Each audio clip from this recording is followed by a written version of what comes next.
سلام حبايبي القديسين والقديسات، برحب بيكم في البرنامج بتاعكم برنامج ليه وازاي اللي فيه بنجاوب على الأسئلة بتاعتكم الجميلة. بس حابب أقول لكم كل سنة وانتم طيبين، احنا خلاص قربنا نخلص الصيام. يا ريت اللي لسه ما صامش يبدأ يصوم، يعني ربنا يحافظ عليكم ويسندكم. كنا بنتكلم المرة اللي فاتت على فكرة إن ربنا اللي كان لازم يتجسد. وبرضو الولد جه وسألني يا مستر، يعني ايه احنا في قانون الإيمان بنقول تجسد وتأنس؟ يعني ايه تجسد وتأنس؟ عايز اقول لكم تجسد يعني هو اخد جسد. هو ربنا كان موجود منذ الأزل بس ما كانش ليه جسد، عشان خاطر ينزل على الأرض ويفدينا، لأن اللي عمل الخطية ده إنسان. فإنسان ليه جسد ونفس وروح، والجسد بتاعه ده مش جسد عادي، ده جسد بيموت، كل أجسادنا بتموت.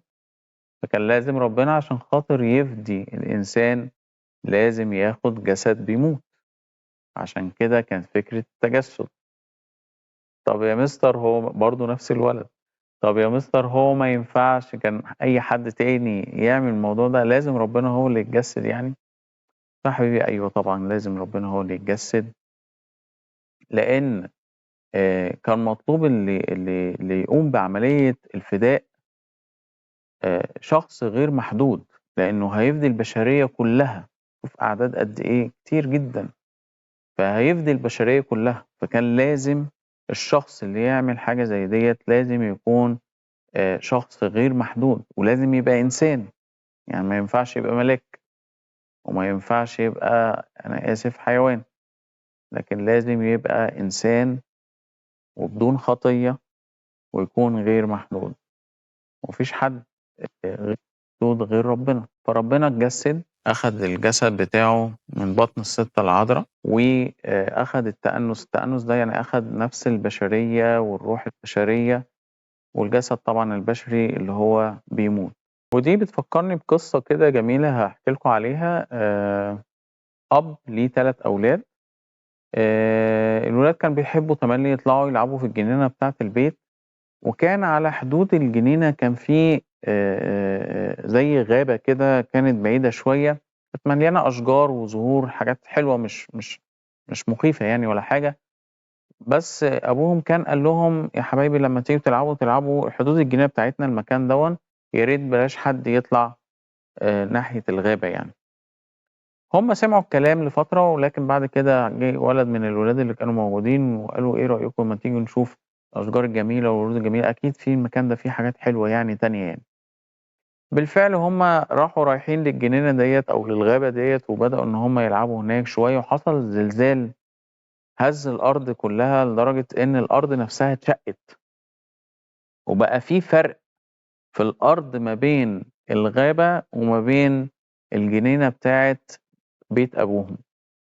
فالولاد حاولوا إن هم يرجعوا تاني لبيت أبوهم بس ما عرفوش، لأن الشق بتاع الأرض كان كبير جدًا، كان صعب إن هم ينطّوا الناحية التانية، كانوا هيُقعوا، فما كانش في حد فيهم قادر إن هو يعمل حاجة. خافوا جدًا وفي منهم قعد يعيّط وزعلان وأنا ما سمعتش كلام أبويا. لكن بعد فترة باباهم جه واكتشف طبعًا الموضوع وشافهم واقفين الناحية التانية، وأبوهم لإنه كبير وحجمه كبير وكان عنده قوة كانت كويسة يعني، قدر إن هو ينُط الناحية التانية، وقدر إن هو ياخد ولاده ويحضنهم، وراح مرجّعهم تاني لل لل للبيت بتاعهم، الولاد عاشوا في سلام وده بالضبط يا حبايبي اللي حصل. ربنا أخد الجسد عشان خاطر يرجّعنا تاني.